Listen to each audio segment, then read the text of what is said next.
Is that what you want next? You just want to go, you want to speed run all the ethnicities in the UFC? I'm speed running. I'm going to be the next Drew Dober. That's what they say. The minority killer. That's what they call me right now. Bloody hell, like, the minority killer. That's what they call me right now. Bloody hell, like. But yeah. No!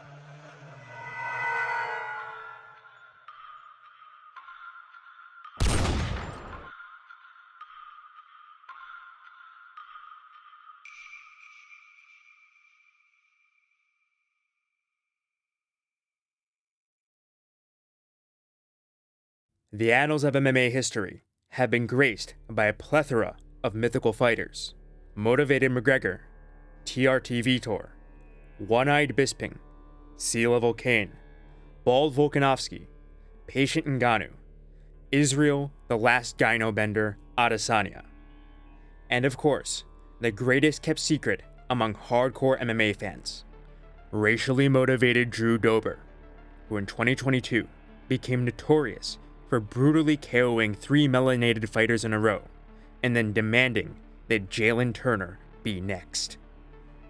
But after his brief but glorious run where he culled the lightweight division, Drew Dober had his Giga Chad chin cracked multiple times in a row by fairer-skinned fighters, leaving him unable to fulfill his duties to his lord and creator, Yakub. However, as Drew Dober fell from grace, a new warrior from the depths of Agartha rose to take his place. This new legend was the next step in the evolution for the Sons of Yakub, as his ethnic motivations were not limited solely to the tribe of Shabazz. No, the power level of this new lightweight contender is far greater, with his disdain directed at a greater variety of tribes. The name of this new Hyperborean warrior? Quillan Salkilld, and here is his story. Before signing with the UFC, or even becoming a mixed martial artist, Quillan Salkilld was a young skater boy tearing up the streets of Perth, Western Australia. Here, the young Salkilld developed his exceptional dexterity and sense of balance, which he would later go on to wield in his conquests. To this very day, Salkilld continues to skate in his leisure time, and may even be looking to challenge new ethnicities on the rink as well. When can we expect to see you challenge other UFC fighters in a game of skate? Winner takes the best skater in the UFC perspective title. It's the best base for MMA, having a skateboarding background. None of this, college wrestling background. Don't need none of that. As long as you skated as a kid, yeah, you want to be just fine in MMA. But yeah, I plan on, challenging some of my fellow MMA skaters to a good old-fashioned game of skate. No, yeah, absolutely. And I know two names that stand out to me, Jalen Turner and Peyton Talbot, who I would pay horrendous amounts of money to see you guys go at it head-to-head in a game of skate. As he entered his teenage years, Salkilld began to pursue one of the most masculine, based, and hyperborean sports in the history of mankind, Australian rules football, which is basically like American football, but even more violent. This sport developed Salkild's toughness, grit, and most importantly, his unbreakable Ubermensch will. For a time, Quillan sought to become a professional Australian football player, but the fates had wrought a different path for him. As in March 2018, a 17-year-old Quillan would begin his journey to being immortalized in Valhalla by entering under the tutelage of the Brazilian Jiu-Jitsu black belt, Romel Luistro. Now, you may take one look at Luistro and immediately wonder, why would Quillan Salkilld train with one such as Luistro? Wouldn't Salkilld be immediately affronted by his presence? However, just like how Odin, ruler of Asgard, sought advice from the wise Jotun Mimir, and even sacrificed his eye for the Frost Giants' counsel, Salkilld does not let his bloodlust overcome his higher desires, foremost of which is his thirst for knowledge.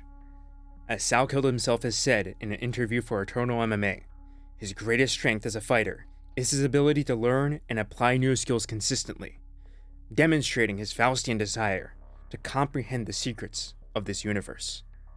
Luistro's knowledge and guidance was essential in Quillan Salkild's development, which is why he serves as Quillan's head coach to this day, and is the man to credit for Salkild's development into the elite warrior he is today. Just 6 months after starting his training, Quillan competed in his first amateur MMA bout against Garrett Missildine. He would lose that contest, but it ignited a fire in his soul that motivated him to pursue further greatness. 2 months later, Quillan would return to the cage to face David Chand, where he would defeat Chand, who, judging by his appearance, is some kind of ethnic minority, with a rear naked choke. Quillan has said that this victory and the feeling it brought with it was what made him realize that his destiny was to become a world champion. After this victory, Quillan Salkilld would embark on a campaign of blood and terror, amassing a record of 8-3 on the amateur scene. During this time, the 3 men who managed to stop Salkild's rampage were the aforementioned Garrett Missildine, Ryan Witherington, and Anatoly Zarkovitsky, all of whom, like Quillan Salkilld, are the spawn of Yakub. In contrast, the devastation that Salkilld wrought on those fighters of a darker hue was immeasurable. Kim Luk was the first descendant of the tribe of Shabazz to fall at Salkild's feet, succumbing to a rear naked choke. Likewise, Abdallah Biada was another victim of the Agarthan Australians' rampage, as Officer Quillan compressed his neck until the oxygen was expelled from his body. And during this conquest of the amateur leagues to elevate his skills, Salkilld had his first encounter with the ethnicity that would one day skyrocket him to the peaks of MMA memedom. During the first round of the 2019 Gamma Amateur Tournament, Quillan Salkilld encountered Ram Kumar Sharma. Activating his plus 1000 damage modifier against the worshippers of Vishnu, Salkilld took down, brutalized, and submitted Sharma with ease. Now remember, the world's antipathy towards India is a very recent phenomenon.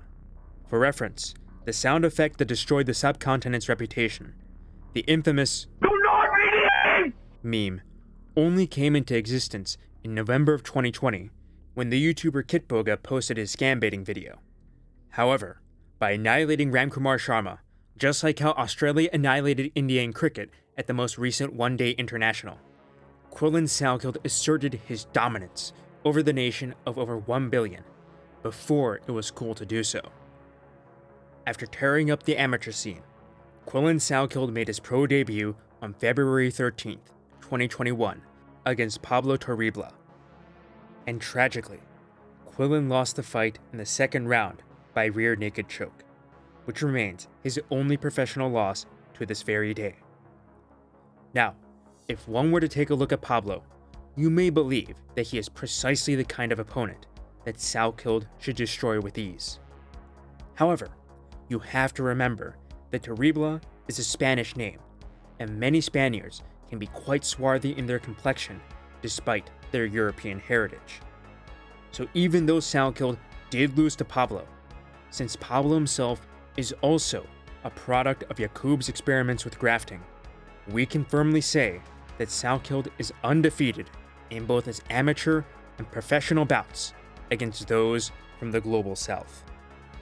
After this loss, Quillan redoubled his efforts under Master Romel Luistro, significantly improving his grappling and eventually earning his black belt in jiu-jitsu. It was also around this time that he came to be managed by Jasmine Frank, a photographer who runs the management firm Addict Sports, and all of Salkild's pre- and post-fight vlogs are chronicled on the Addict Sports YouTube channel. After this humbling loss, Salkilld began his rampage through Eternal MMA, finishing every opponent he faced until finally claiming the Eternal MMA lightweight title. And most importantly for the theme of this video, Quillan fought and submitted Dom Marfan twice. A series of wins that have continued to age well, as Dom Marfan has gone on to terrorize the road to UFC tournament in his own rampage of Asian on Asian violence. After defending the Eternal MMA belt twice, Quillan Salkilld was signed to fight on Dana White's Contender Series, where he defeated Gage Young by unanimous decision and won his contract. It is also worth mentioning that Quillan's teammate, the UFC bantamweight Cody Haddon, also earned a contract. And after getting into the UFC, Quillan's ethnic motivations truly came to light. In his first fight in the UFC, Salkilld was matched up to fight the man who said he could KO and submit Khabib, the King of Lions, the pride of India, Anshul Jubilee. In the lead up to this fight, thousands of Indians spammed social media with delusional remarks about how Anshul Jubilee would dominate the Agarthan Aussie. They said this despite the fact that Anshul Jubilee had been KO'd out cold in the third round by Mike Breeden, a fighter who was winless in the UFC, after being barked at in the third round. The odds also showed Salkilld to be a huge favorite over Jubilee, and the fight had barely started before Quillan proved why he was such an overwhelming favorite. But I had to redeem it. This KO win over Anshul Jubilee rocketed Salkilld into the public consciousness of the UFC fanbase due to how hilarious it was. Salkilld knocking out Jubilee with very little effort, bouncing his head off the canvas, and then emoting as Anshul clung to his leg in a vain attempt to continue, led to a crash out in the Indian MMA fanbase unlike anything else. However, at first, the memes were only because of Anshul losing, and not about Salkilld himself. Yet, as fate would have it, that was going to change quite quickly. For his next fight at UFC 316, Quillan Salkilld was matched up against Yanal Ashmuz, a fighter from a country whose name I cannot even utter without fear of being demonetized and shadow banned on YouTube. And even though Ashmuz is ethnically a Circassian and not a Brazilian, the world, and yes, I literally mean the world, was behind the Agarthan Aussie as he challenged the soulless Ginger in their fight. The battle was hard fought, with Salkilld dominating the Red Fox in the first two rounds with the grappling and wrestling he had acquired under Master Luistro. And while Quillan did tire in the third round, the winner of the bout was quite clear. And although Ashmuz isn't a Brazilian, the blue and white flag, which, fun fact, are the same colors as the building on Jeffrey Epstein's island, being next to his name, was enough to get Salkilld a great deal of notice in the UFC meme community. In two UFC fights, you've become a pretty much a bit of an Aussie name already with all these memes and edits made of you. Yeah. How does it feel to have only two fights in the UFC, but already have these memes and edits everywhere, all over Instagram and TikTok? That's been the goal. Is I want to be on the good side of the memes and all the edits. So this is, dream come true. I feel like sometimes I feel like a superstar. That's the goal. So I can. Now, for most UFC fighters, taking two fights in a year is the very most that they do, but not for Quillan Salkilld. The taste of Indian and Brazilian blood had awakened a fire in him, and he was out on the hunt. This lust for battle led Salkilld to taking an incredibly risky matchup. Nasrat Haqparast, a Moroccan Afghani fighter, in Abu Dhabi on 10 days' notice. Nasrat Haqparast is no pushover. When he was booked to fight Quillan Salkilld, Nasrat was on a 5-fight win streak in the UFC lightweight division, including a close split decision win over Esteban Ribovic. Haqparast is also trained by Firas Zahabi, the legendary coach who guided the greatest fighter of all time, Georges St. Pierre. By all means, Haqparast could have been fighting for a ranking instead of fighting Salkilld. And in regards to his tribal roots, unlike India and Brazilian, Afghanis are competent fighters, with the Basharat brothers and Farid Basharat in particular, showing that they are not to be underestimated. And on top of all of that, this fight was happening in the Middle East, a part of the world that is very favorable in its officiating and judging towards those with Haqparast's beliefs. The cards were completely stacked against Quillan Salkilld.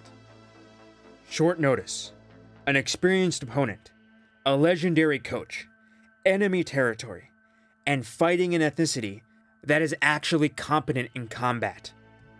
But then, Salkilld shocked the world.